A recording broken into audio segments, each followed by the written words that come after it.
Morning I had meetings with ministerial colleagues and others in addition to my duties in this House.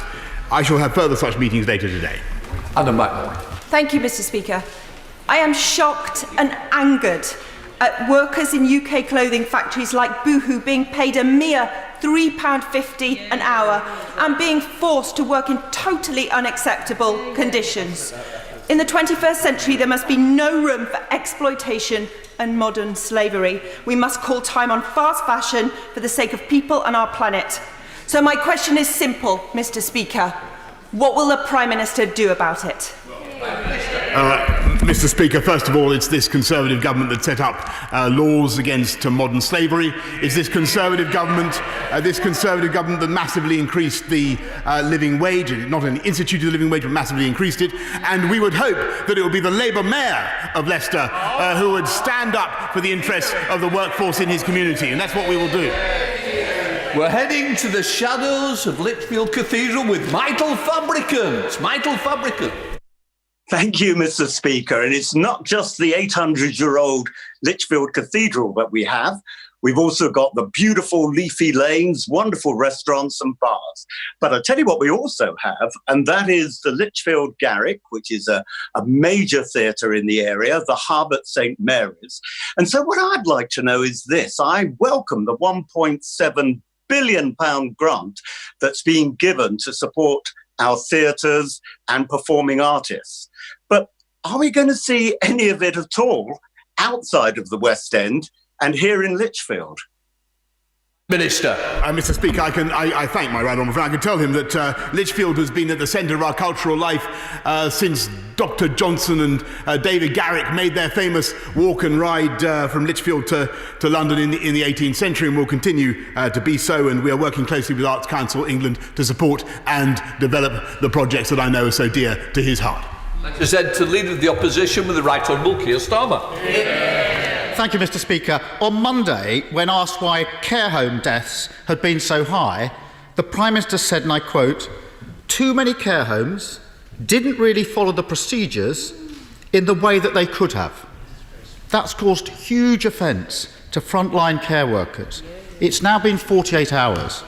Will the Prime Minister apologise to care workers?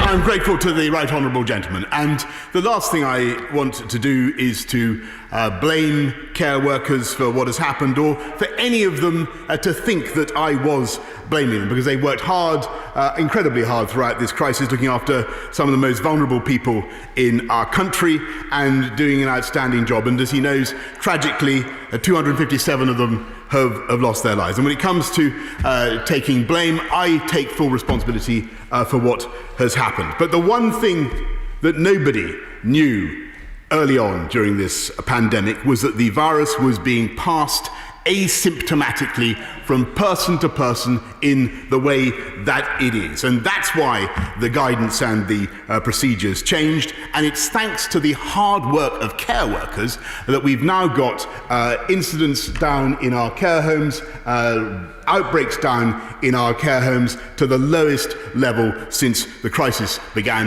That's thanks to our care workers, and I pay tribute to them. Mr. Speaker, that's not an apology, and it just won't wash. The Prime Minister said, his words, too many care homes didn't really follow the procedures in the way that they could have. It was clear what he was saying, and the Prime Minister must understand just how raw this is for many people on the front line and for those, Mr. Speaker, who've lost loved ones. I quote Mark Adams, who runs a social care charity, who spoke yesterday. He said this: "You've got 1.6 million social care workers going into work to protect our parents, our grandparents, our children, putting their own health and potentially lives at risk. And then, to get perhaps the most senior man in the country turning round and blaming them on what has been an absolute travesty of leadership from the government, I just think it's appalling." They're his words. Ask the Prime Minister again, will he apologise to care workers, yes or no? Speaker, he keeps saying that I blamed or tried to blame care workers, and that is simply not the case. The reality is that we now know things about the way a coronavirus is passed from person to person without symptoms that we just didn't know. That's why we instituted the Care Home Action Plan on April the 15th. That's why we changed the procedures. And perhaps he did know that it was being transmitted asymmetrically. I didn't hear it at the time. Perhaps Captain Hindsight would like to tell us whether he knew that it was being transmitted asymptomatically. Of course, it was necessary to change our procedures. I want to thank our care workers for what they have done, and this government will continue to invest massively in our care homes, in our care workers. And by the way, it's this government that put up, as I said just now, this government that put up the living wage by record amounts. And that is something that we can do directly to help every care worker in the country. Keir Starmer. By refusing to apologise, the Prime Minister rubs salt into the wounds of the very people that he stood at his front door and clapped. The Prime Minister and the Health Secretary must be the only people left in the country who think that they put a protective ring around care homes. Those on the front line know that that wasn't the case. I quote one care home manager from ITN News yesterday. She said this: "I'm absolutely livid at the fact that he says we didn't follow the procedures, because the care assistants, the nurses, everyone in the care home have worked so hard, and then he's got the audacity to blame us." Her words. What would the Prime Minister like to say to that care home manager? What I would like to say to the lady in question, and indeed to every care home worker in the country, is that this government appreciates the incredible work that they have done. We thank them for the incredible work they have done. And let me say further that we will invest in our care homes and we will reform the care home sector. And I hope, by the way, Mr. Speaker, that we'll do it on the basis of cross-party consensus and get a lasting solution to the problems in our care homes and the difficulties many people face in funding the cost of their old age. That's what we want to do. That's what this government is pledged to do after 30 years of inaction, and I hope that he will join us in doing it. Keir Starmer. Well, I'm glad to hear it. I gently point out that his government has been in power for 10 years with no plan and no white paper. Of course we'll join in plans for reforming healthcare, but for social care, but 10 years wasted. The reality is this: more than 19,000 care home residents have died from COVID-19. It's a far higher number when you include excess deaths. Overall, around 1 in 20 care home residents are estimated to have died from the virus. 1 in 20. It's chilling. These are extraordinary numbers. Yet the Prime Minister has consistently ducked responsibility for this. Will he accept it isn't care workers who are to blame, it's his government? Mr. Speaker, I don't know. I think he's got the old vice of reading out the pre-prepared question without listening to the answer I've just given. I've made it absolutely clear that this government takes responsibility for everything that we've done throughout this crisis, and of course I pay tribute once again to the work of every care worker in the country, and I thank them. But what we've also done is put forward a care home action plan that has helped our care workers, our care home industry, to get the incidence of coronavirus right down in every care home in the country to the lowest level. And we're now putting in monthly testing for every resident in our care home and weekly testing for every care home worker. And that is thanks to the fantastic efforts of everybody involved in NHS testing and tracing. And I think, by the way, he should pay tribute to them as well. Yes, Starmer. Mr. Speaker, the Prime Minister continues to insult those on the front line by not taking these issues seriously. The Prime Minister must recognise that huge mistakes have been made. 2 months ago, at PMQs, I highlighted the weakness of early guidance on care homes. The Prime Minister, typically flippant, simply said it's not true. There were repeated warnings from the care sector, repeated delays in providing protective equipment. This wasn't hindsight. They were raised here day in, day out, week in, week out. It wasn't hindsight, it was real time for the front line. Same on routine testing. And the decision to discharge 25,000 people to care homes without tests was clearly a mistake. Will the Prime Minister simply accept that his government was just too slow to act on care homes? Full stop. Mr. Speaker, the Right Honourable Gentleman knows very well, or he should know very well, that the understanding of the disease changed dramatically in the months that we've had it. And when he looks at the action plan that we brought in to help our care workers, I think he would appreciate the vast amount of work that they have done, the PPE that they've been supplied with, the testing that they've been supplied with. That has helped them to get the incidence of the disease down to record lows. And it has enabled us to get on with our work as the government in getting this country through this epidemic, getting this country back on its feet. That's what this country wants to see. We've stuck to our plan to open up our economy gradually and cautiously. One week he's in favour of it, the next week he's against it. What this country wants to see is a steady, stable approach to getting our country back on its feet. That is what we are delivering. 5 minutes. Finally, Mr. Speaker, to add further insult to injury, there are reports this morning the government is to remove free hospital parking for NHS workers in England. The Prime Minister will know that this could cost hundreds of pounds a month for our nurses, our doctors, our carers and our support staff. We owe our NHS workers so much. We all clap for them. We should be rewarding them, not making it more expensive to go to work. The Prime Minister must know this is wrong. Will he reconsider and rule it out? Mr. Speaker, the hospital car parks are free for NHS staff for this pandemic. They're free now, and we are going to get on with our manifesto commitment to make them free for patients who need them as well. And the House will know that that was never the case under the Labour government. Neither for staff, nor for patients, May I respectfully suggest that he takes his latest bandwagon and parks it free somewhere else, Mr. Speaker. One week he's backing us, the next week he's not. One week he's in favour of a tax on wealth and tax on homes. The next week he tries to tiptoe away from it. We know how it works. He takes one brief one week, one brief the next. He's consistent only in his opportunism, whereas we get on with our agenda. Build for jobs, and the House will hear more about it shortly, Mr. Speaker.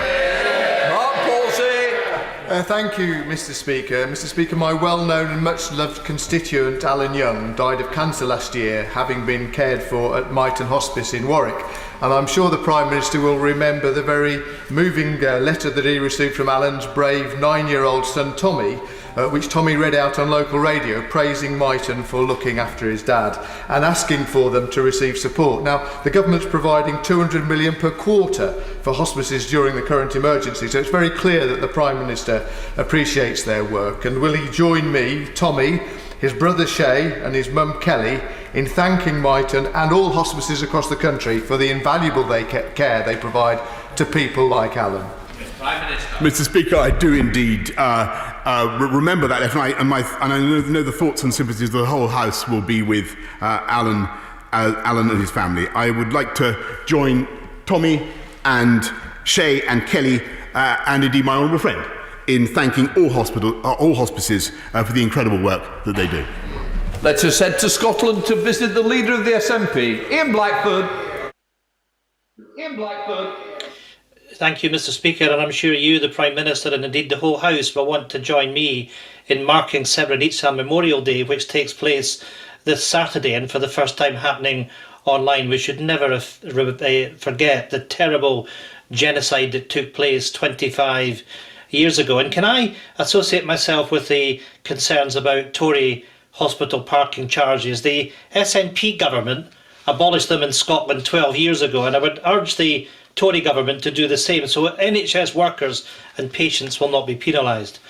Mr. Speaker, 3.8 million people across the United Kingdom could face unemployment when the furlough scheme ends. The job retention scheme has been a lifeline to millions, yet we could see progress unravel as the scheme ends. Millions of people could potentially find themselves out of work, struggling to pay bills and to put food on the table. Will the Prime Minister commit today to extending the furlough scheme?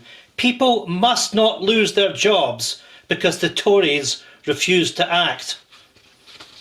Mr. Speaker, I think most people looking at what has happened in the UK over the last 3 or 4 months around the world have been overwhelmingly impressed by the way that we, as a government, have put our arms around people. £164 billion invested in jobs, in incomes, in supporting people. It's been a massive, massive effort. I think, Mr. Speaker, and I know that a lot of people in this House would agree with me, I think that you cannot go on forever with a furlough scheme that keeps employees in suspended animation in the way that it does. We need to get our economy moving again. That's what I think the people of this country want to see in a sustainable and cautious way. And I would just remind him, I'm sure he's constantly saying this, I would just remind him that the reason the job retention scheme has worked, the furlough scheme has worked, is because of the power and the efficiency of the UK Treasury. It's the UK government that has funded the furlough scheme, and 4.8 billion, I should say, in Barnett consequentials to Scotland alone. I'm sure he doesn't hesitate to remind his colleagues of that. We return to Scotland again with Ian Blackford. I'm sure he'll reappear. Mr. Speaker, of course, it's about the future, and it's about making sure that people can be protected. Just this week, we've seen Spain look to extend their furlough scheme into 2021. Research has shown that prematurely ending the job retention scheme risks higher unemployment and weaker productivity, with a potential loss of up to £50 billion to GDP. The Resolution Foundation are calling for £3 to £5 billion to be spent on extending furlough payments for the hardest hit sectors. And the TUC are warning of the effect of ending the furlough scheme early would have people that are shielding in difficulties. Mr. Speaker, this is about not throwing away the benefits that we have accrued. The Prime Minister seems intent on sinking the lifeboat that has been keeping so many people afloat. If the Prime Minister will not extend the furlough scheme, will he give Scotland the powers so we can do it ourselves? Minister. Mr. Speaker, I think I've answered the right honourable gentleman's question already, but perhaps because I believe it's absolutely essential that we not only invest in our people and protect them from the effects of this epidemic, as we have done, a huge expenditure, quite rightly, but it's also essential that we get the economy moving, including in Scotland, and I hope he supports that objective as well. Thank you, Mr. Speaker. Does the Prime Minister agree with me and my constituents that calls from some in this House for a raid on homes, pensions and savings would hammer hard-working families and undermine Britain's economic recovery? Absolutely right, Mr. Speaker, and I've been amazed to hear that Labour are proposing to bring forward a wealth tax, a tax on homes. New leader, same old Labour policies. Exactly what this country doesn't need. What we need is investment in people. We need investment in their wages, increasing the living wage, taking this country forward. We want a tax. They want a tax. We want jobs. Let's head to Northern Ireland with Colm Eastwood. Colm Eastwood. Thank you, Mr. Speaker. Given the devastating impact of Brexit on my constituency and the decades of underinvestment and neglect by successive British governments, will the Prime Minister agree to work with the Northern Ireland Executive to ensure a free port area is developed in Derry to try to address that long-term economic imbalance? And will he agree to meet with me and a delegation from the city to progress this project? I note the paradox, Mr. Speaker, that the honourable gentleman wants a free port in Londonderry, which is something that can only be achieved by Brexit, by the way. But I'm more than happy to study the plans that he proposes, and we'll see what we can do to take it forward. Sir Geoffrey Clifton Brown. Mr. Speaker, the coronavirus has hit young people in work and those about to enter the jobs market particularly hard. Would my right honourable friend therefore continue to build on his excellent package of announcements so far, so that our young people have hope and encouragement for the very best prospects to the start of their working life? Absolutely, Mr. Speaker. I thank my right honourable friend. We want young people to have the self-confidence and the experience of work to keep learning on the job and to get the jobs that they need. And if you'll wait just a few minutes, he'll be hearing rather more from my right honourable friend, the Chancellor, about that very matter. Let us return to Scotland and drop in on Angela Crawley. Angela Crawley. Thank you, Mr. Speaker. Hundreds of my constituents have been excluded from the furlough scheme or support for self-employed due to gaps in the legislation. Barriers to this support include real-time information cut-off dates and the 50% cap on non-trading income. The government's solution to these constituents is to take out loans, which for many is untenable and will lead to unemployment and bankruptcy. Will the Prime Minister commit to widening access to these schemes for the many people left behind? Mr. Speaker, I would just tell the Honourable Lady that there are in fact 12,000 people who've taken advantage of the furlough scheme in her constituency, getting 80% of their income, up to £2,500 a month. It's a massive scheme. And in addition, for those that she rightly identifies who may have had difficulties accessing furlough, we've also massively increased universal credit up by £1,040 for families across the country, in addition to a panoply of other loans and grants that we have made. Nick Fletcher. Thank you, Mr. Speaker. I'm sure the Prime Minister will join me in thanking Richard Parker, the CEO of Doncaster and Bassetlaw Trust Hospital, and his staff for all their hard work during the COVID pandemic. Yet does the Prime Minister agree with me that Doncaster needs a new hospital? And does he also believe that by building a new hospital in the town, the government will send a clear message to the people of Don Valley that it is committed to levelling up the north? Well, Mr. Speaker, I thank my honourable friend for a very apposite question, because the Health Secretary is indeed committed not just to building 40 new hospitals, but to visiting Doncaster very shortly to discuss investment in healthcare in Doncaster. Sorry, Reg Lockins. Yeah. Thank you, Mr. Speaker. Luton Airport provides direct funding to Luton Council and to many local charities in my constituency, but COVID-19 has hugely impacted this commercial and charitable income. Without urgent government action, Luton Council will be forced into making £22 million of in-year cuts next week. I've raised this issue repeatedly in Parliament on behalf of thousands of Lutonians. Will the Prime Minister meet with me to discuss how emergency funding for Luton Council will save crucial local services and hundreds of key workers' jobs? Well, Mr. Speaker, she raises a very important issue, because the aviation industry has been very hard hit, and that's why we're supporting the sector in all kinds of ways, not just by supporting employees, but also the time to pay scheme and loans from the Bank of England and indeed the government to aviation. The best way, and of course we're supporting local councils as well with billions of pounds, 3.2 billions of pounds for local councils. But the most important thing is to get a medium and long-term solution that enables those airlines to start flying again, so that Luton Council can get the revenues that it needs. I perfectly understand and support the point she makes. Simon Fell. Thank you, Mr. Speaker. It's been said, I hope not uncharitably, that my right honourable friends never met a bridge that he didn't want to build. Off the Cumbrian coast, we've got an opportunity to steal a march with a tidal barrage which would supply 5% of the UK's energy needs in a green, sustainable way. It would leave a legacy of jobs in Copeland, Barrow-in-Furness and Workington, and leave 7,000 jobs. It would allow us to connect communities that have got a terrible transport network at the moment with a shiny new bridge. And it would allow us to build our way into a green revolution. Would the Prime Minister agree to meet with me and my Cumbrian colleagues to explore this deal further?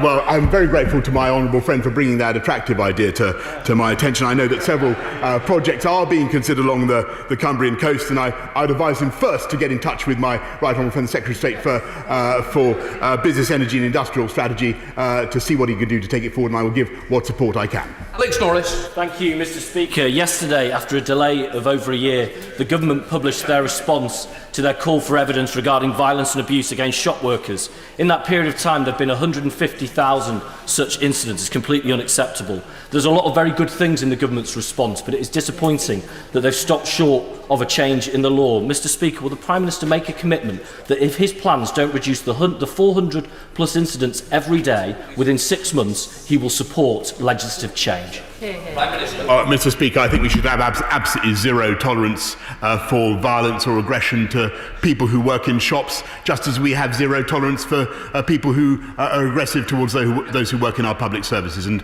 we will do everything we can to ensure that is the case. Stephen Hammond. Thank you, Mr. Speaker.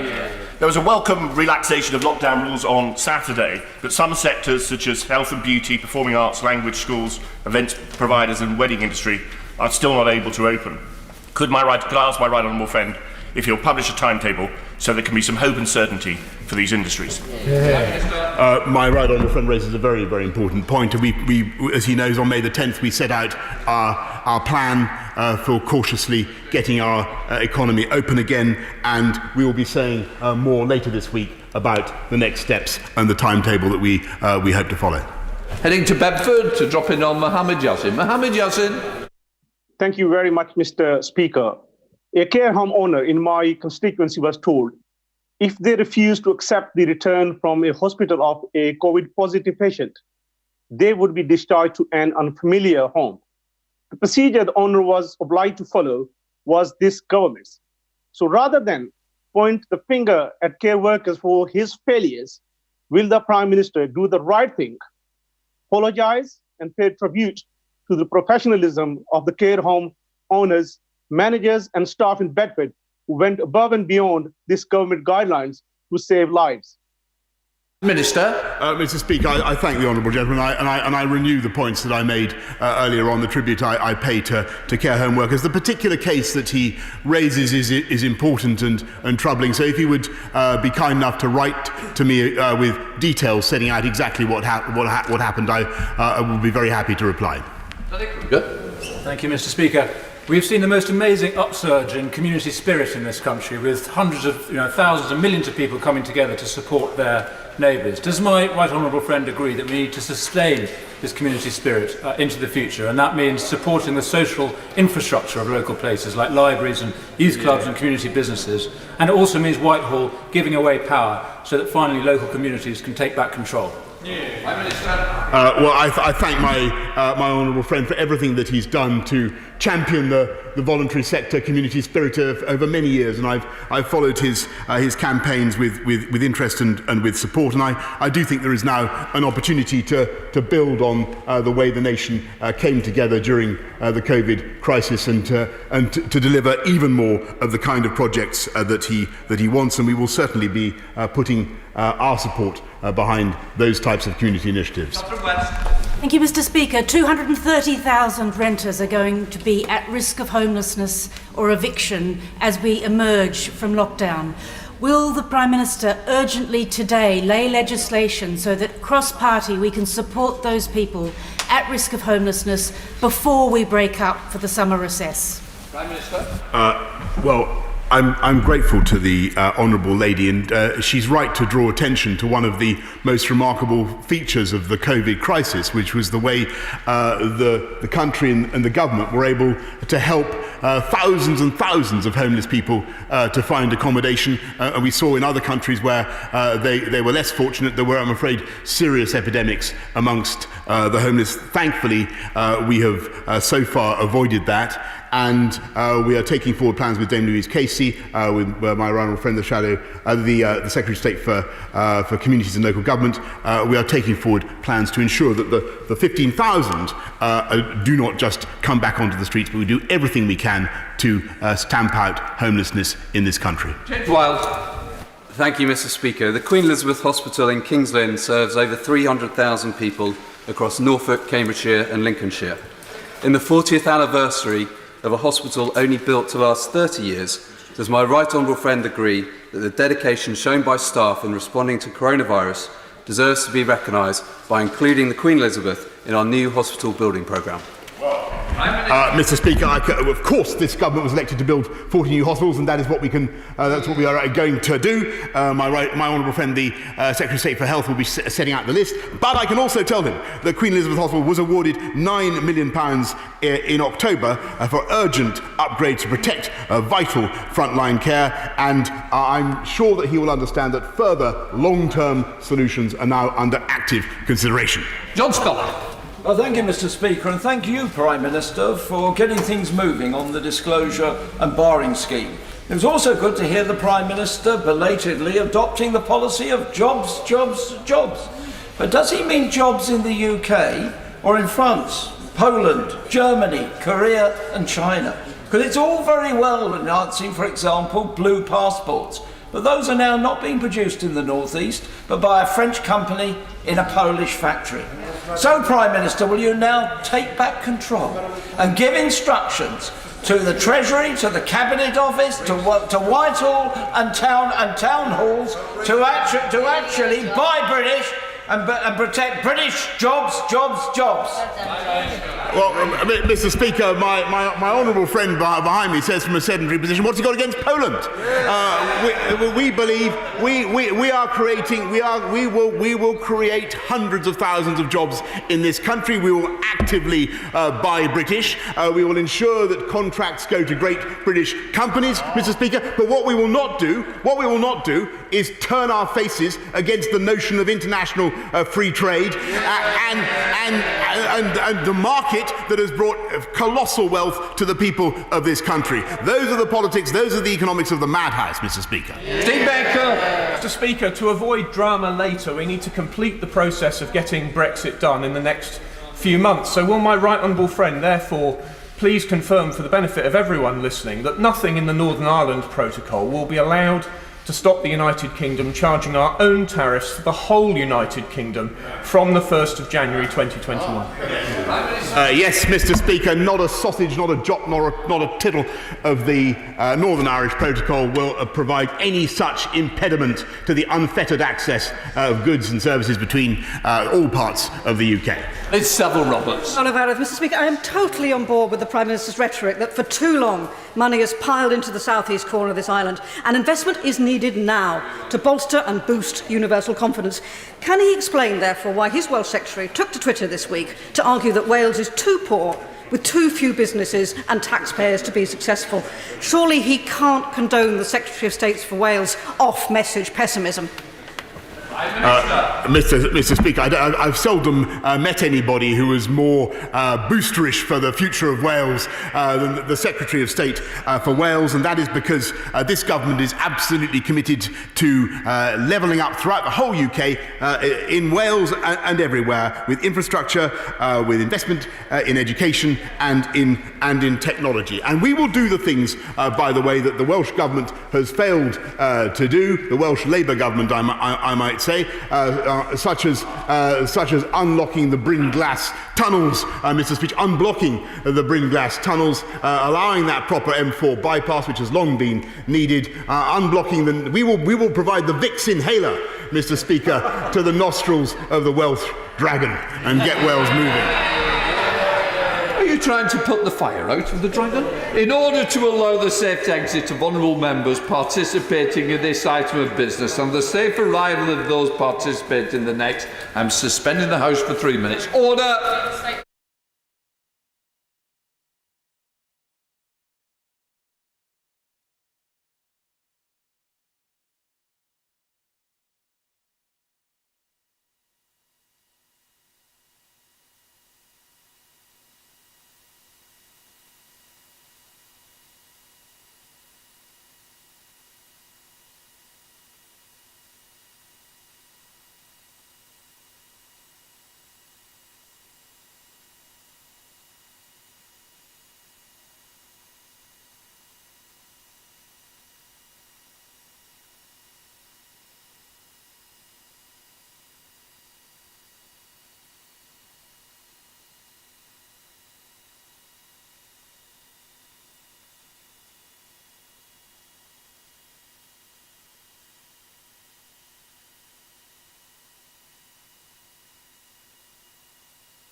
Mike?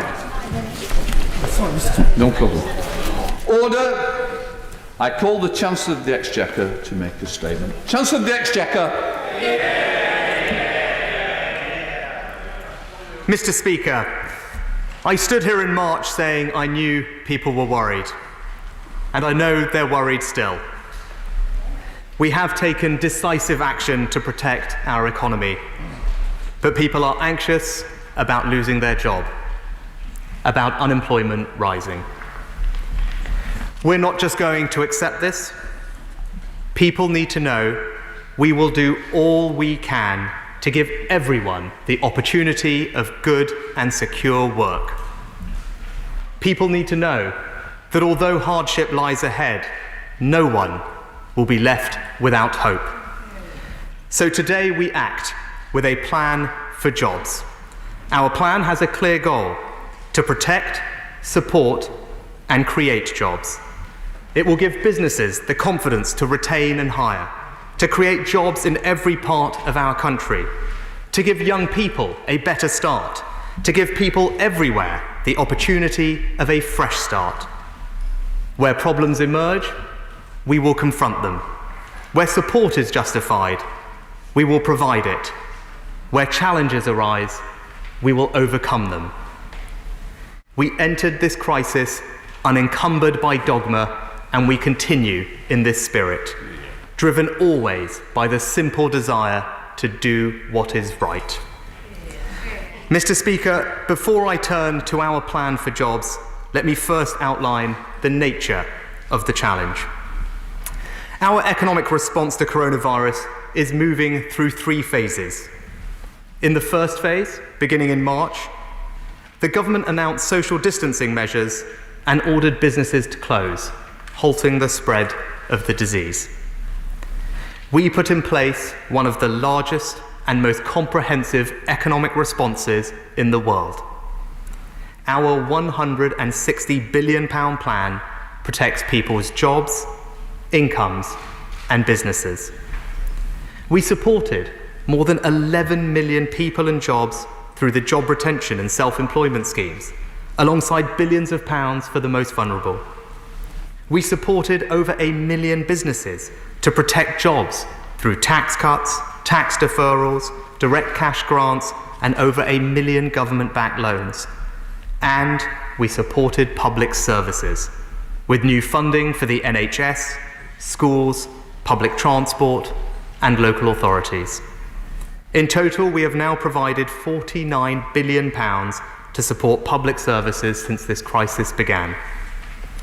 Analysis I'm publishing today shows our interventions significantly protected people's incomes, with the least well-off in society supported the most.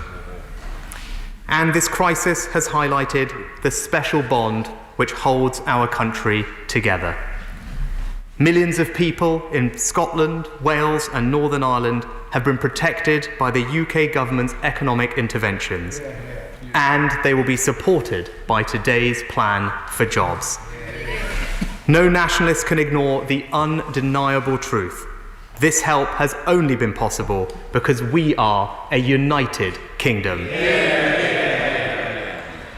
Mr. Speaker, 4 months on, as we carefully reopen our economy, we are entering the second phase of our economic response. Despite the extraordinary support we've already provided, we face profound economic challenges. World economic activity has slowed, with the IMF expecting the deepest global recession since records began. Household consumption, the biggest component of our economy, has fallen steeply. Businesses have stopped trading and stopped hiring. Taken together, in just 2 months, our economy contracted by 25%, the same amount it grew in the previous 18 years. And the Independent Office for Budget Responsibility and Bank of England are both projecting significant job losses, the most urgent challenge we now face. I want every person in this House and in the country to know that I will never accept unemployment as an unavoidable outcome. We haven't done everything we have so far just to step back now and say job done. In truth, the job has only just begun. Mr. Speaker, if the first phase of our economic response was about protection, and the second phase, the phase we're addressing today, is about jobs, there will come a third phase where we will rebuild. My right honourable friend, the Prime Minister, has set out our vision to level up, unite the country, spread opportunity, and repair and heal the wounds exposed through this crisis. I can tell the House we will produce a budget and spending review in the autumn. And we will deal too with the challenges facing our public finances. Over the medium term, we must and we will put our public finances back on a sustainable footing. In other words, our plan for jobs will not be the last action. It is merely the next in our fight to recover and rebuild after coronavirus.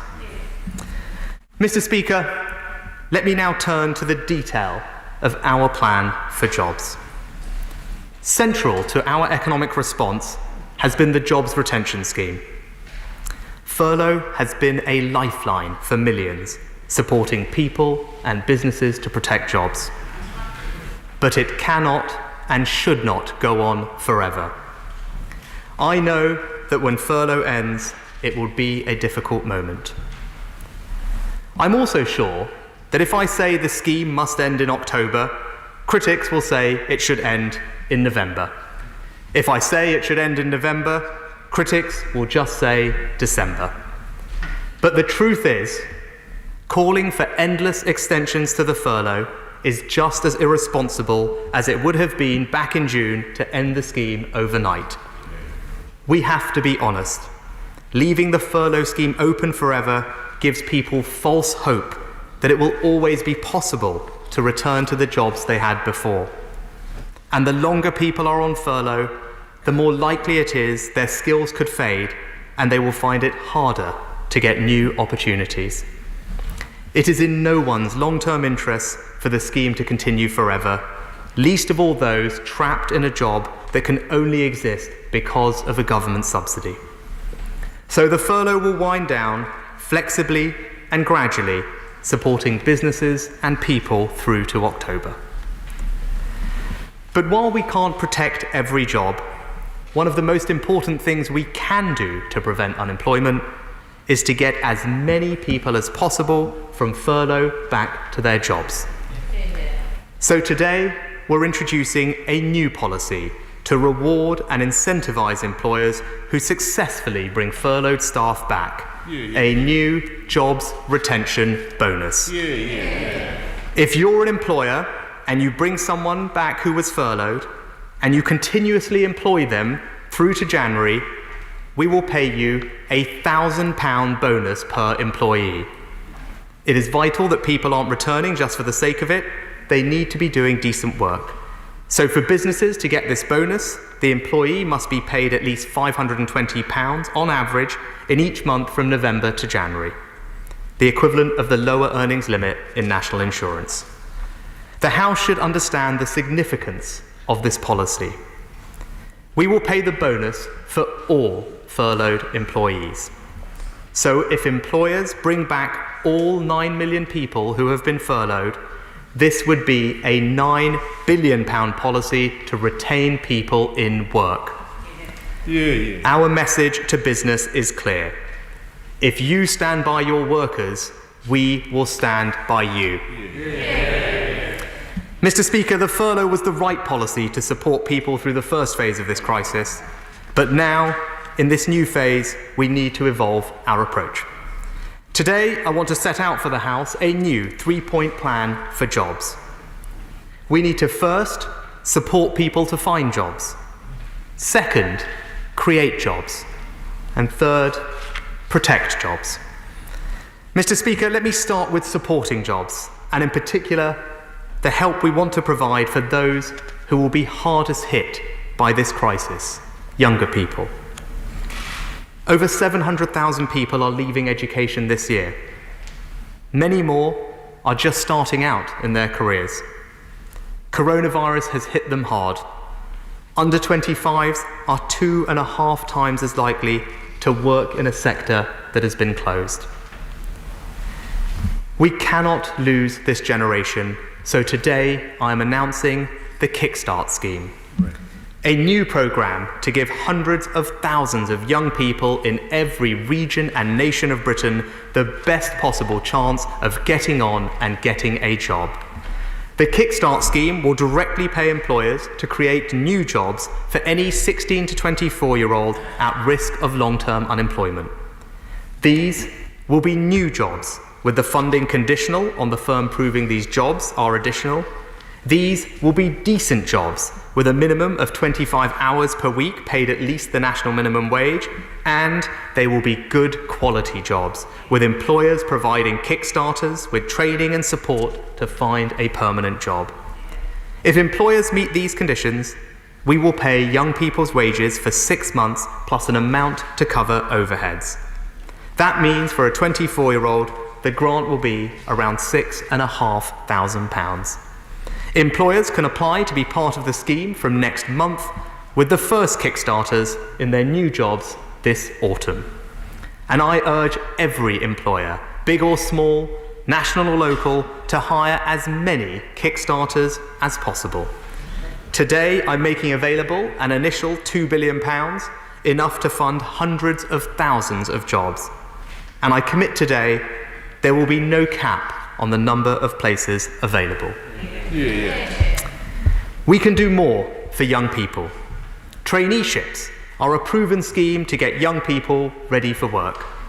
We know they work, so for the first time ever, we will pay employers £1,000 to take on new trainees, with triple the number of places.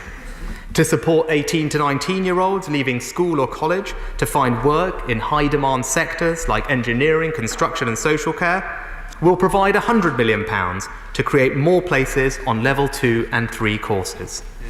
And the evidence says careers advice works, so we will fund it, with enough new careers advisors to support over 250,000 more people. We will also expand our universal skills offer.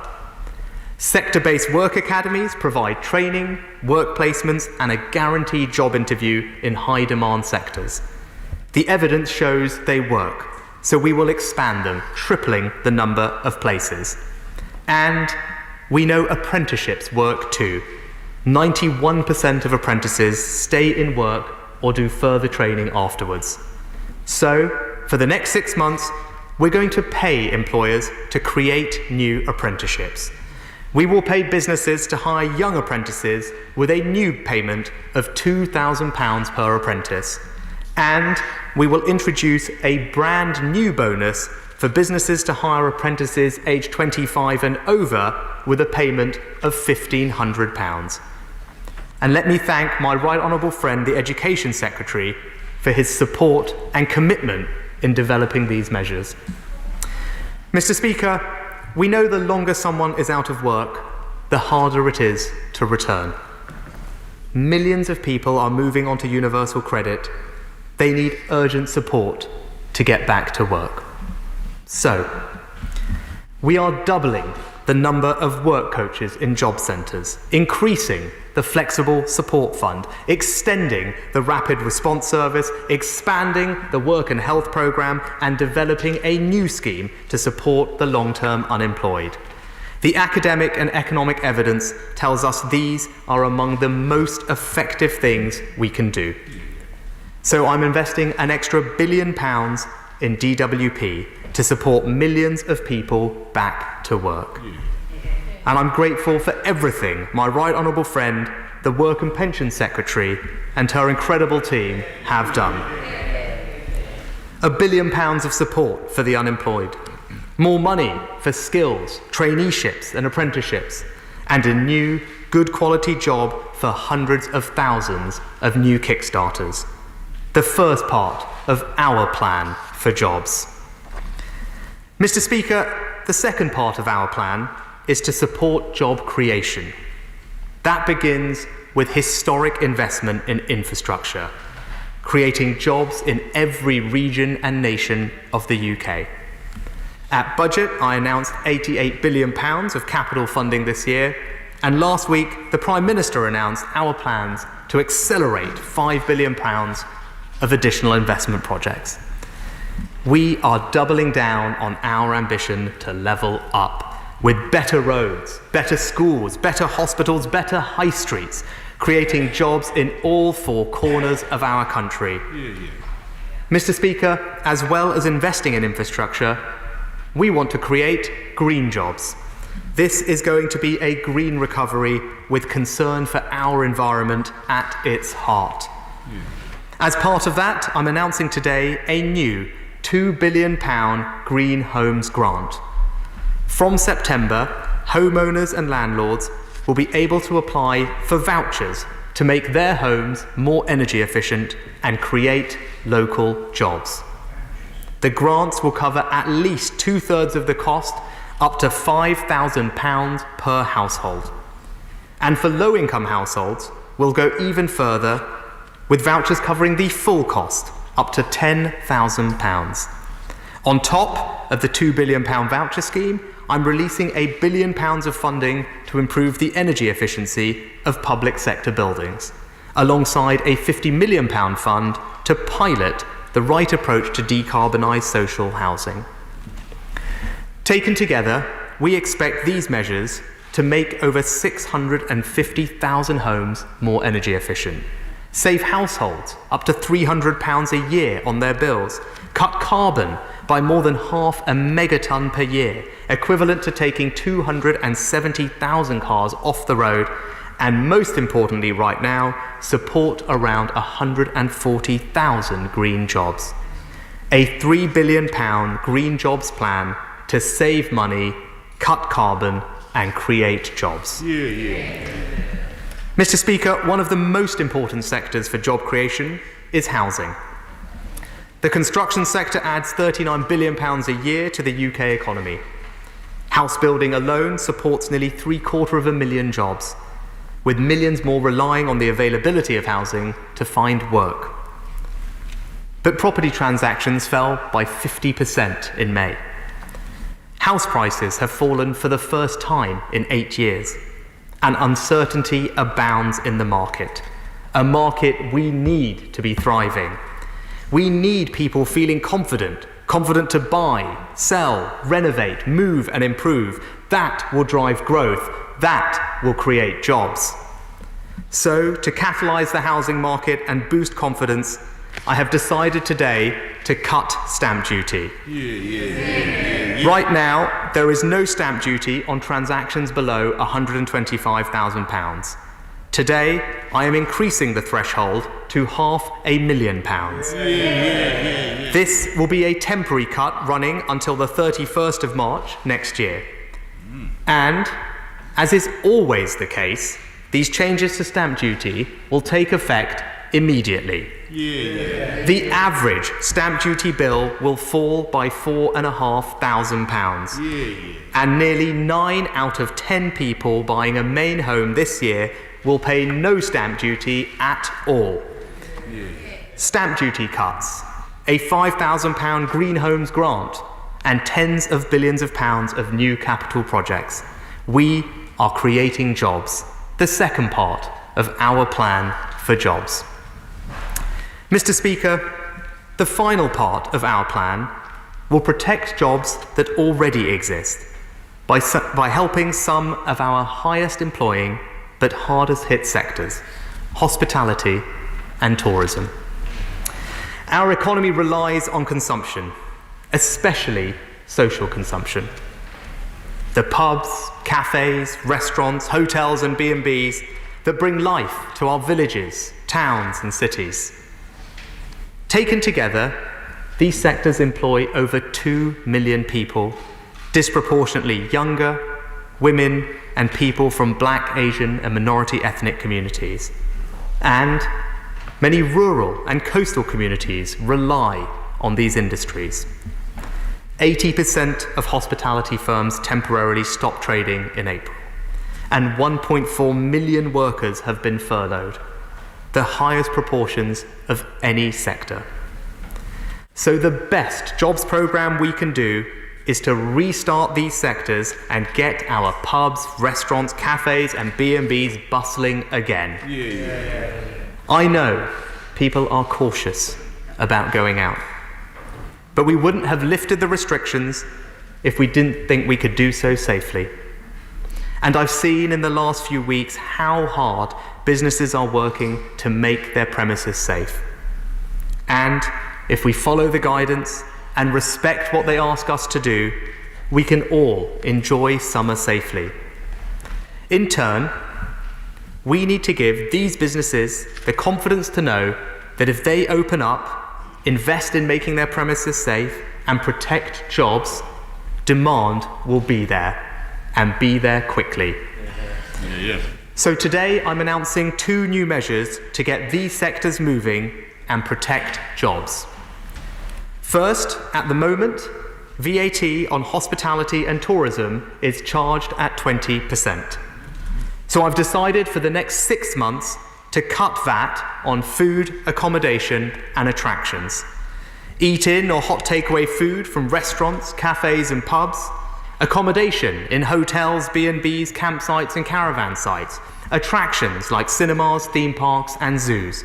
All these and more will see VAT reduced from next Wednesday until January the 12th from 20% to 5%. This is a £4 billion catalyst for the hospitality and tourism sectors, benefiting over 150,000 businesses and consumers everywhere, all helping to protect 2.4 million jobs.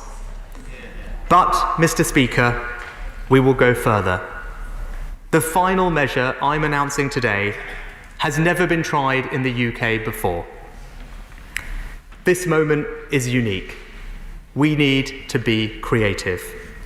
So, to get customers back into restaurants, cafes and pubs, and protect the 1.8 million people who work in them, I can announce today that for the month of August, we will give everyone in the country an Eat Out to Help Out discount. Meals eaten at any participating business, Monday to Wednesday, will be 50% off up to a maximum discount of £10 per head for everyone, including children. Businesses will need to register and can do so through a simple website, open next Monday. Each week in August, businesses can then claim the money back with the funds in their bank account within 5 working days. 1.8 million people work in this industry. They need our support. And with this measure, we can all eat out to help out. A VAT cut to 5% and a first of its kind government-backed discount for all.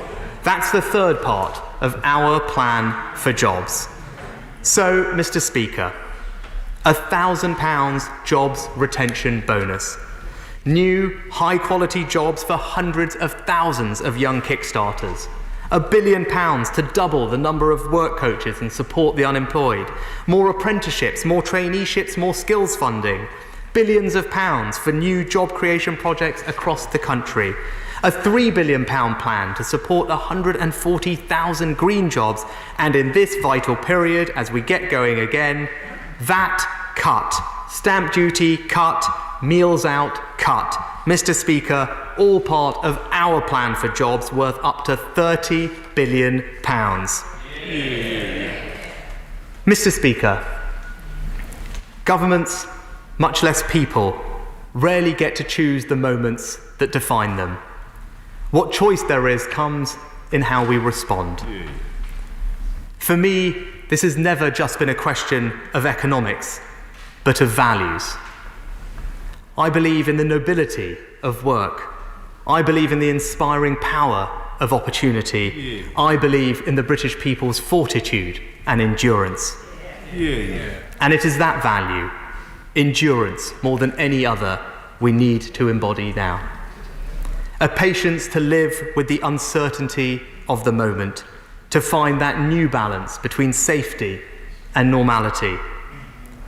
We will not be defined by this crisis, but by our response to it. It is an unambiguous choice to make this moment meaningful for our country in a way that transcends the frustration and loss of recent months. It is a plan to turn our national recovery into millions of stories of personal renewal. Mr. Speaker, it is our plan for jobs, and I commend it to this House.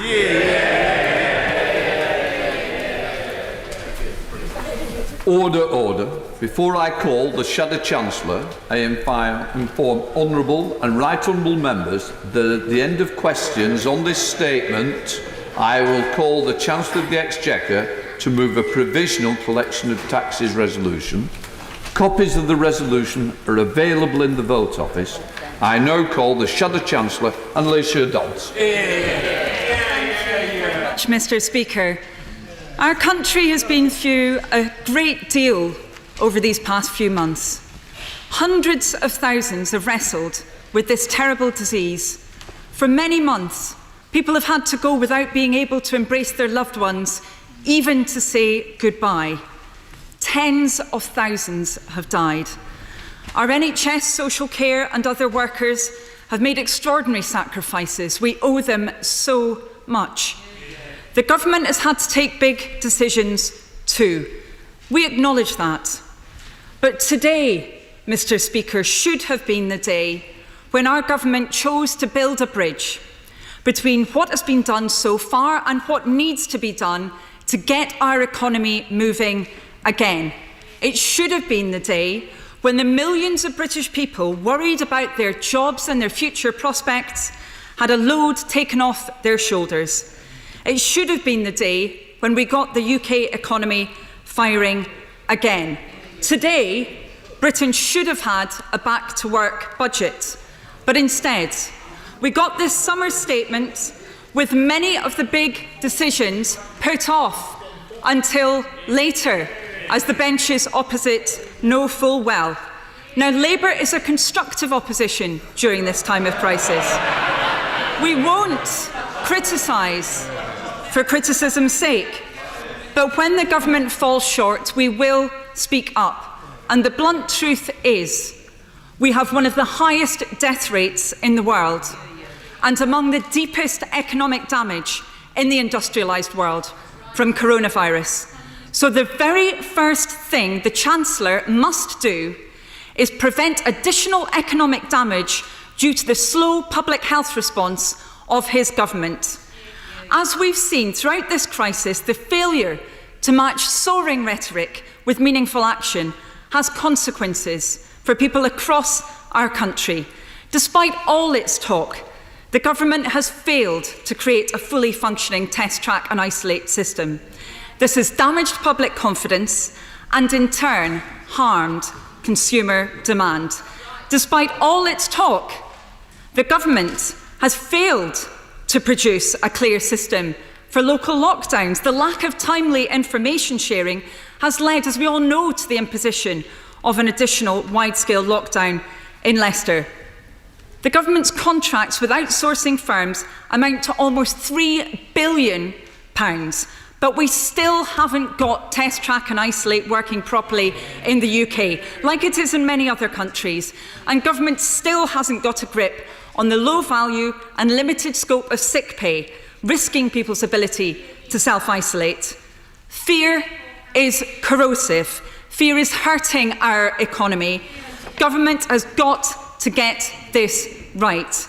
Now, of course, we welcome the government's announcement today of targeted VAT cuts on hospitality and tourism and of vouchers to be used in restaurants. Local businesses desperately need that support. And so many low and middle income people in particular really need help right now. That's why we've repeatedly called for social security to better meet their needs and prevent people risking losing their homes. If delivered properly, these measures should help.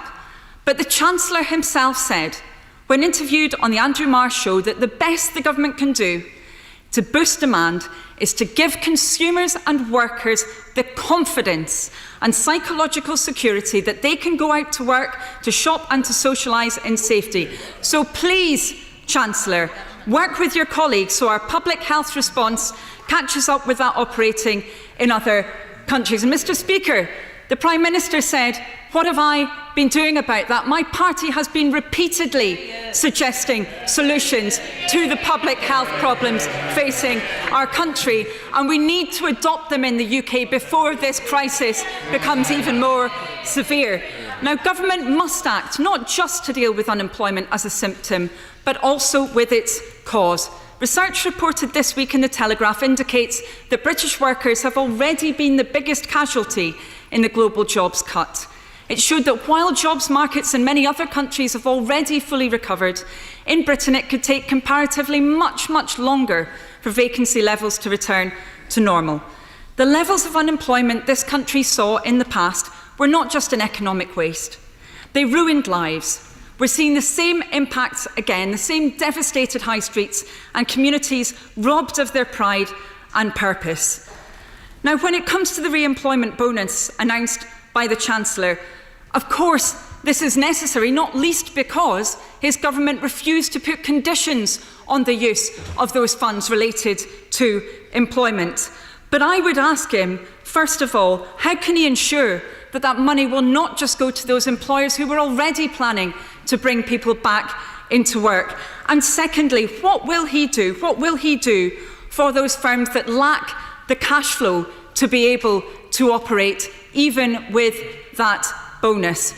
And related to this, the Chancellor still needs to abandon his one-size-fits-all approach to withdrawing the job retention and self-employed schemes. No one is saying those schemes should stay as they are indefinitely. We have never said that on this side of the House. But we have said that the money spent on the job retention scheme must not serve merely to postpone unemployment. The scheme must live up to its name, supporting employment in industries that are viable in the long term. And we need a strategy for the scheme to become more flexible so it can support those businesses forced to close again because of additional localised lockdowns.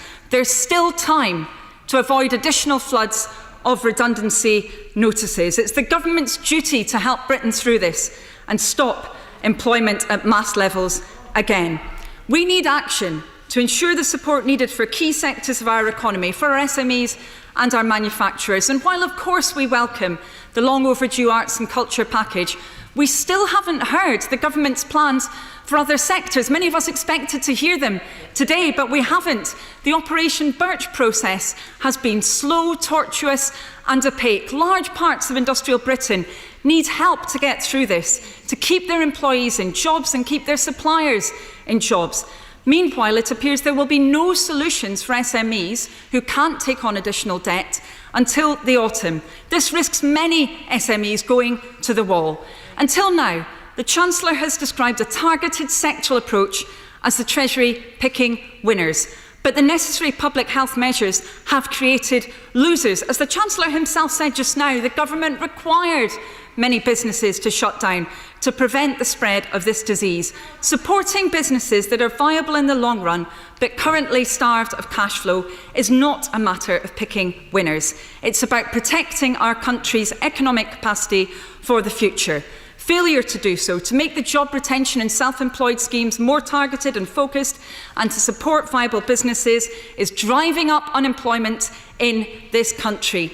The claimant count is on course to top 3 million people in June, the highest number since the previous record in 1986. This is the Chancellor's record and one which cannot and must not be worsened. Now, where unemployment arises as a symptom of economic damage, more must be done to help. Now, Labour repeatedly called for government to match the ambitions of Labour's Future Jobs Fund and Welsh Labour's Jobs Growth Wales programme. And finally, government has come forward with a scheme apparently modelled on them, the Kickstart scheme. The Conservatives, of course, cancelled the Future Jobs Fund. It's taken them almost 10 years to catch up, and as with their belated adoption of our call for jobs, jobs, jobs, perhaps this gives a new meaning to the phrase Project Speed. But we need to make sure now that that Kickstart scheme provides genuinely additional opportunities for young unemployed people. And government must also recognise the specific challenges faced by older job seekers, many of whom are becoming unemployed for the first time. and those based in especially hard-hit places. Reimposing sanctions now is punitive and counterproductive when job seekers need support. Now, we must be ambitious for the future of our country's economy. Our ambition should not just be to build our way out of this, but to do so in a greener and cleaner way. For this, we need more than the reheated announcements by the Prime Minister last week. Of course, the investment announced was welcome, not least because much of it was already committed to by the government. And core elements are missing. 50 million to support retrofitting in social homes, for example, is just a seventh of what the Conservatives said they would be spending every year. And the muddled confusions over stamp duty over the last 48 hours reflect a broader lack of strategy when it comes to house building, particularly for genuinely affordable and social homes. Overall, the UK's green investment package barely touches the sides of other countries' commitments. Even with what was announced today, it only equates to only just over the value of Germany's investment in one green technology alone, hydrogen. The Committee on Climate Change indicated how far behind the UK is in the race to decarbonise. Failure to heed its recommendations isn't only damaging to our planet, it also cuts us out of leading the development of the key technologies of the future. And the Conservatives, of course, are still refusing to impose conditions on investment to ensure that it contributes to the goal of net zero, that it supports local jobs, uses local firms, leads to sustainable, skilled employment in local areas and prevents the use of tax havens and other forms of asset stripping. Finally, if the Chancellor really wants to build back better, he must prevent a rerun of the past. From 2010 onwards, we've seen how families' resilience has been eroded. We entered this crisis with a quarter of families lacking even £100 in savings. In a typical classroom of 39 children are growing up in poverty, and our economy is the most regionally unequal in Europe. Our local authorities continue to be cut to the bone, with many standing on the brink of bankruptcy as we speak. And rather than the promise that our NHS and social care services would get whatever they needed this winter to weather a potential second wave, those words were conspicuously absent from the Chancellor's speech just now. Now, politicians in this House have gone out on our doorsteps to clap key workers while the lowest paid have struggled to keep a roof over their heads. We must have a new settlement for the future, an end to poverty pay for our social care workers and those who clean our hospitals and deliver our groceries, a recognition of the value of the work of those who've been taken for granted for far too long. Now, there were some initial press reports that the government was due to announce generalised tax increases or cuts to services this autumn, contradicted by the Prime Minister, who rejected whatever had apparently been briefed out by the Treasury. It's happened quite a few times. Well, I say to the government, if it does increase taxes during the recovery and cuts back on the public services we all rely on, this will damage demand and inhibit our recovery. Labour is not calling for tax rises. We are calling for growth. Now, the Tory manifesto committed to no rises in income tax, national insurance or VAT, and therefore it is for the Conservatives to set out how any additional spending will be paid for. It's the Chancellor's job to make sure the economy bounces back from this crisis so there's money in the coffers to protect the public finances. Now, last week, Mr. Speaker, the Chancellor's colleague, the Prime Minister, tried to claim the mantle of FDR, as we all know. Maybe now we know why he went for Roosevelt, because this week the Prime Minister blamed carers for the failings in the system that his government had underfunded for the past decades. Now we know why he went for Roosevelt, because the last thing his government would have wanted was the sign on Harry Truman's desk, the successor to Roosevelt. That sign said, "The buck stops here." If this government had a sign, it would probably say, "The buck stops anywhere but here." But it can't escape its responsibilities. To govern is to choose to finally sort out Test Track and Isolate, to prevent unnecessary additional unemployment, and to build the green jobs of the future. This is a moment when our country needs its government to help Britain through. Chancellor of the Exchequer. Mr. Speaker, I thank the honourable member opposite for that contribution. Throughout this crisis, she and I have spoken, and where possible, I have tried to find common ground for our measures with as broad a coalition as possible, including with members of the opposition. I do feel it is necessary, however, to reiterate just a few points. The Honourable Lady talked about vulnerable people. Well, as I said, the analysis published today shows that our interventions have helped the poorest in our society the most. Those are the values of this Conservative government. We will make sure no one is left behind during this time of national crisis, and we will ensure that those who are most vulnerable get the support and protection they deserve. She also talked about jobs and the difference in different countries' reactions to the labour market. She is right. Our economy is more reliant on consumption than other economies. It is also more reliant on social consumption than other economies. That is why the acute difficulty of social distancing and the shutdowns have affected our economy more than others. And that is why, to help protect those 2 million jobs in the 150,000 business in those sectors, people who are on average lower paid, women, BME communities, rural and coastal communities, that is why we have put in place what I believe to be bold and decisive measures to help protect employment in those sectors. She talked about conditionality on funds that we've provided. And here, Mr. Speaker, she has to choose. It can't be that you can develop significant interventions to provide liquidity and cash support to businesses at scale and at speed, whilst at the same time having an incredibly targeted approach, imposing conditions on individual businesses. You have to choose one or the other. We unashamedly chose the former.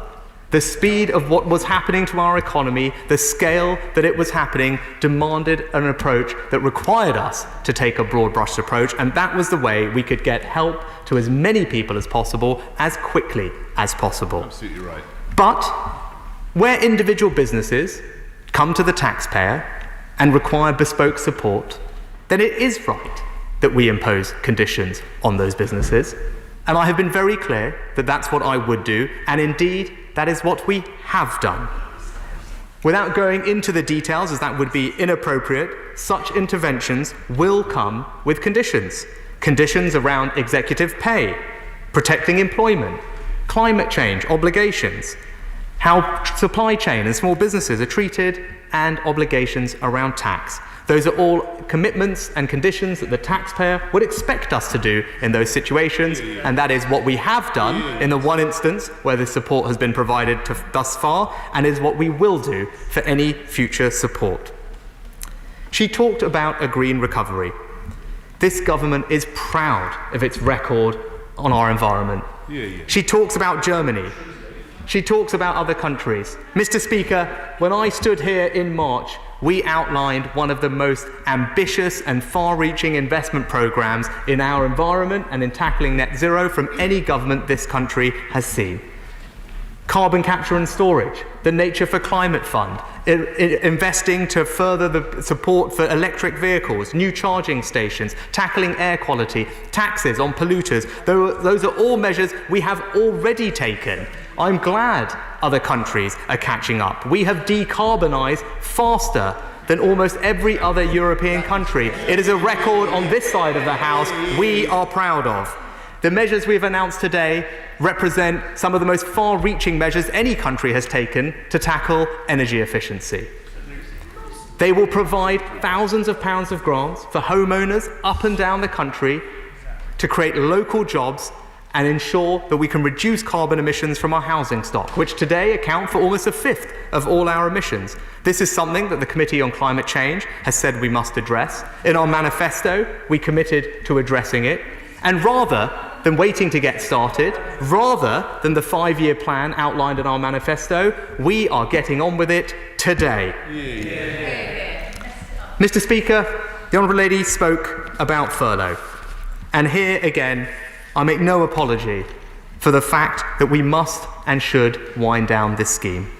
I'm glad that today the OECD have made clear that they also believe wage support schemes must be carefully wound down in order to get people back to work, to protect jobs and return to growth. And I see that I see the Honourable Lady opposite has moved around on this issue. She herself said at the end of May that a targeted approach would, in her words, pose challenges and force hard choices. I haven't heard from the Honourable Lady how she would solve those challenges and hard choices, but we remain committed to protecting people in their jobs. We understand that those businesses who have had to furlough employees have been through a difficult time, which is why today we outlined a £9 billion policy, the job retention bonus, to support workers and to support businesses who bring those furloughed workers back.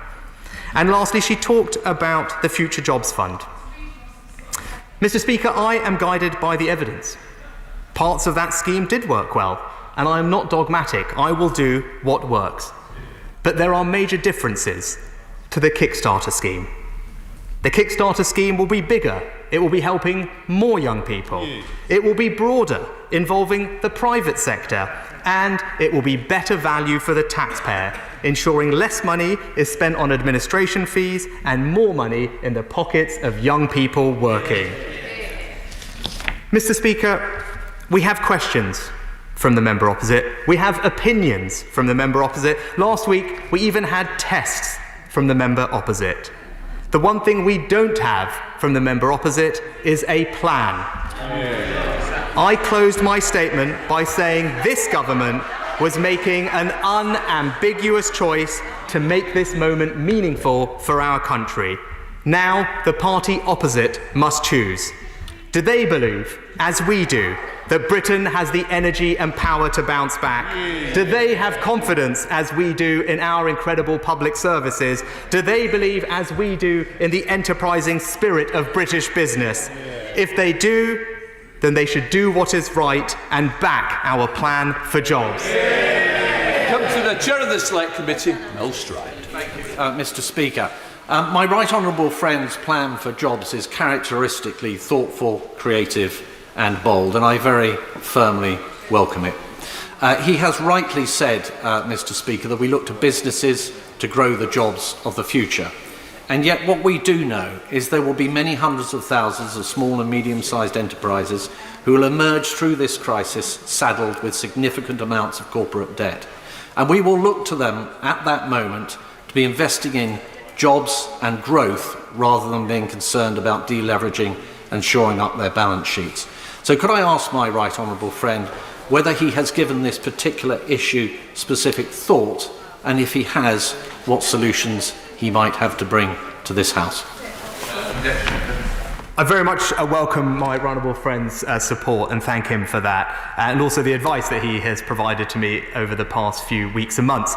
He's right to highlight on the issue of leverage. What I would say is the good thing coming into this crisis, levels of corporate indebtedness in the UK were the lowest they've been in around a decade and ranked very favourably compared to most OECD countries. But he is right that we want to make sure that that is not a drag on our recovery. I am currently looking at proposals from a range of people, including my honourable friend, the member for Hitchin and Harpenden and City UK and others, and I look forward to discussing those with him. SNP spokesperson Alison Thewlis. Mr. Speaker, I would usually start with thanking the Chancellor for advance sight of his statement, but today I think I might ask for a fresh printer cartridge for the heavily redacted copy, which was effectively useless, sent round to spokespeople ahead of his statement. Mr. Speaker, countries around the world have supported their people in this crisis, and the only UK exceptionalism is being amongst the countries where most people have died. The Chancellor has spent big over the past few months and comes with more proposals today. We support measures like the job support schemes and encourage the Chancellor to be more ambitious and think to the future in his stimulus plans. We want a comprehensive plan to support the economy, protect jobs and incomes, and build a greener, fairer society.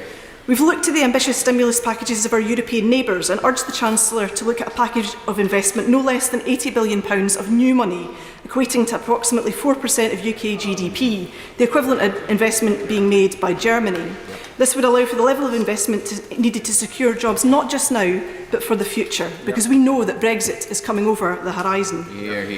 The Scottish Parliament currently has a very restricted ability to borrow under a fiscal framework which is not designed with COVID-19 in mind. Kate Forbes, Rebecca Evans and Conor Murphy, the finance ministers of all three devolved institutions, have come together to seek urgent devolution of the financial powers in these unprecedented times and to be able to have the flexibility to switch capital to revenue spending. The Scottish Parliament must have the full range of powers to deliver a tailored response and secure a strong recovery for Scotland. Otherwise, necessary spending in coronavirus will mean cuts elsewhere in fixed budgets. And will he be clear on what these proposals today mean for the block grant adjustment? Hear, hear. Neither have said today that the GDP of the UK could be cut by 2.5% if the Chancellor goes ahead and withdraws the job support schemes prematurely. Ros Foyer, the General Secretary of the Scottish TUC, has called for continuation of the scheme, noting that hospitality, tourism, aviation and oil and gas are in particular need of extended support. And not a word, Mr Speaker, about oil and gas in the Chancellor's statement. Those shielding and with caring responsibilities will also need ongoing support. And coronavirus is not going away. There's a real risk that with future outbreaks such as happened in Leicester, that support will not be there when it is needed. And I see what he says about encouraging people back to work and a bonus for employers who do. But for many people, it will not be safe to go back to work. And at the start of this crisis, my inbox was full of people worried about the safety of their workplaces. And people should not be forced to go back if it is not safe for them to do so. The recent Treasury Select Committee report and work by Excluded UK highlight the substantial gaps in the coronavirus job retention scheme and the self-employment income support schemes, with between 1 and 3 million people left with no support whatsoever. People are furious, Mr Speaker, at the suggestion by the Chancellor yesterday that they've had support. They asked me to assure him again today that they have not. The SNP believe the Chancellor must fill these gaps and extend the furlough and cease schemes for as long as each of the 4 nations require it, so that no one is left behind. A report by the Social Mobility Commission last week warned that UK child poverty is projected to increase to 5.2 million by 2022, with COVID-19 adding to this problem. Now is the time, Mr Speaker, to strengthen measures to reverse rising child poverty, including a £20 per week increase in the child element of universal credit and child tax credits. This will help families put food on the table and clothes on children's back at a time when many are struggling. Mr Speaker, these parents are not eating out. Some of these parents are barely eating at all. Hear, hear. The Tories must also scrap the callous 2-child cap, re-establish child poverty targets, introduce a real living wage for all ages and roll out an emergency basic payment plan to protect families. We want to see investment too in a national debt plan to support businesses, families and individuals who have been struggling. And while I'm glad to see that he wants to re-employ job centre staff, will he reopen the many job centres he closed in Glasgow? We support a temporary reduction in VAT to VAT, and we're glad to see the Chancellor coming forward with plans. We've been calling for this since March. He mentioned cinemas within this. Will live events also see a VAT reduction in their ticket sales, because gigs and theatre would benefit hugely from being able to do that and offer that. All of this sits inside a 2p cut that we're calling for to employers' national insurance contributions to protect jobs and reduce the cost of hiring staff. Mr Speaker, our young, bright, talented people are worth so much more than 25 hours a week on a minimum wage. A minimum wage rather than a real living wage, with age discrimination baked in. For many of those young people, it won't be so much a kickstart as a kick in the teeth to be told to go to work for so little money. Those aged between 16 and 24 have bills to pay too, and they deserve fair pay for their work. I note that he quoted the higher band, the 24-year-old band, not the £6.45 an hour for younger people, or the £4.55 that 16 and 17-year-olds get. An absolute pittance, Mr Speaker, and there should be a real living wage for all. Can he confirm whether, if, as has been trailed, that this plan is tied to universal credit, will sanctions be applied to those who don't take it up? What will happen to those shielding or with caring responsibilities? What will happen to those not currently on universal credit? Will it be open to them? And what commitment has he made on employers not to fire older, more expensive staff in favour of people on this scheme? And what will happen after 6 months? And Mr Speaker, what is open to older people to help them continue in employment? Many young people are already employed in sectors where right now jobs are disappearing. Many are already on furlough. Wouldn't it be less disruptive to maintain that link with employers rather than make them start over? On the vouchers scheme that he proposes on green plans, this, Mr Speaker, is relatively speaking tinkering. If you look at the comprehensive work that KfW in Germany has done to change the whole conversation around green investment. Mr Speaker, we want to put significant and sustained investment in the future in the heart of these plans, and to ensure that Scotland has the widest possible range of powers to tackle COVID-19. Only by doing this, Mr Speaker, can we avoid the worst of this storm and protect both businesses and the health and well-being of our people. Hear, hear. Thank you, Mr Speaker, and I thank the Honourable Lady for her questions. Perhaps I can just run through them as quickly as I can. She asked about the block grant adjustment. The OBR will do final costings for these policies in the coming week, and once those costings have been done, the block grant would be adjusted as quickly as is possible, but it should be done based on OBR costings, as is normal for these matters.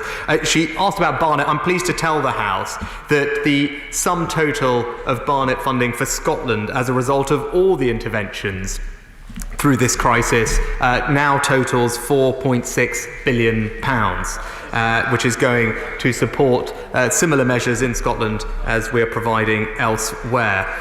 She asked about the inclusion of different businesses in the VAT cut for attractions. I can refer her to Principal VAT Directive Annex 3, Paragraph 7, where the existing legislation is drawn. The guidance will be published tomorrow for SIs to be laid next week and to come into force on Wednesday, but that paragraph has the full range covered in our existing legislation.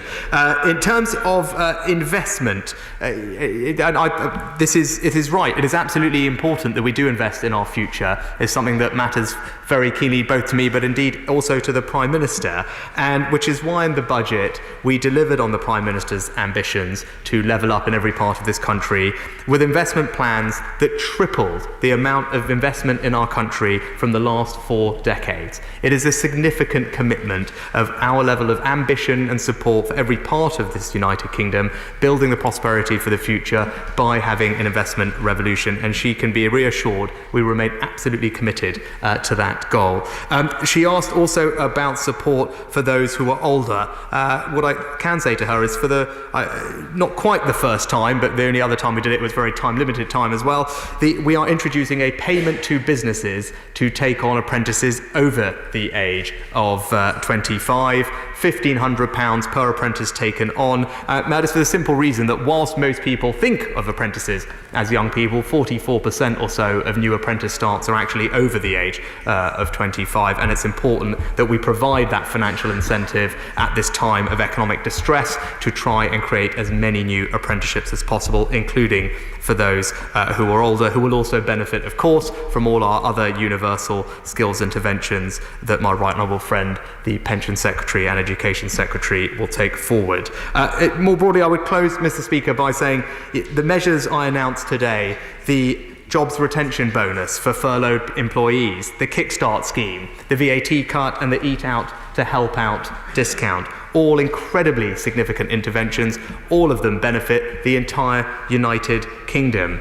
And it is important to note, as I've heard from the Honourable Lady and other members of her party, how important tourism is to the Scottish economy. It's something my Scottish colleagues have made very clear to me. Rural communities, especially coastal communities, they disproportionately play an important part in the Scottish economy. These measures, Eat Out to Help Out and the VAT reduction for these economies, will be absolutely vital in driving the growth of Scotland going forward. And again, a reminder to everyone, we are stronger together, one United Kingdom. Peter Bottomley. Mr Speaker, can I welcome the positive approach the Chancellor and the Government are taking? I think that if we were to ask, and many MPs won't be able to ask questions now, would want to share with me the view that we should be green, red and blue. Green, having economically and environmentally sustainable ways of getting the economy to come back. Red, to watch out for things we should not be doing. And blue, as a way of being colourblind and trying to make sure that whether in the coast or in the countryside or in the cities, people get the opportunities.